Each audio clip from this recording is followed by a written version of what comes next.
Anak, meron akong regalo sa'yo. Ito, oh. Oh.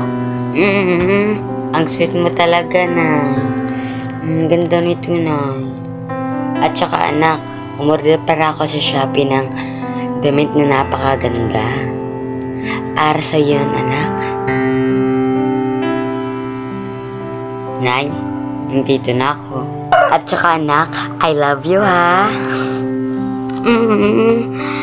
Sweet mo talaga, Nay. Nung una ito. Tapos, pangalawa naman, yung damit na napakaganda na in-order mo. Tapos, pangatlo, I love you. Sweet mo talaga, Nay. Nay, nandito na po ako. Alam mo, anak, sobrang ganda talaga nung pinili ko sa yung damit.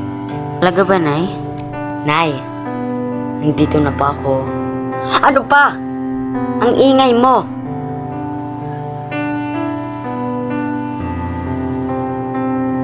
At saka ano palang sinabi mo? Nandito na po ako. Alam mo, wala akong pakialam sa'yo.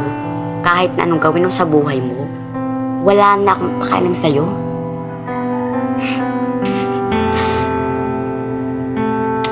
Sorry ha, mapilitin ka kasi kay mama. Ayan tuloy ang nangyari sa'yo. Hindi na kita gustong maging kapatid. Maging palaboy ka na lang.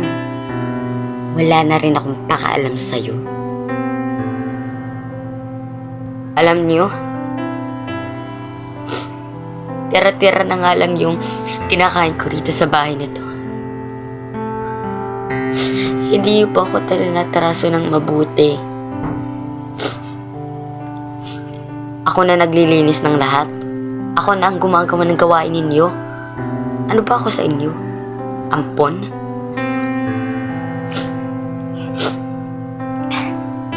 Alam mo, kayong dalawa, mabuti na lang na lumayas ako. Kasi wala rin naman ako mapapala dito.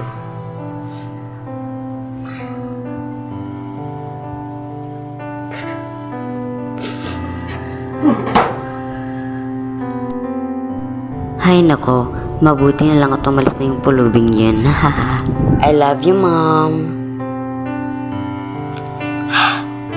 Wala na rin dito yung palaboy na yan, Mom.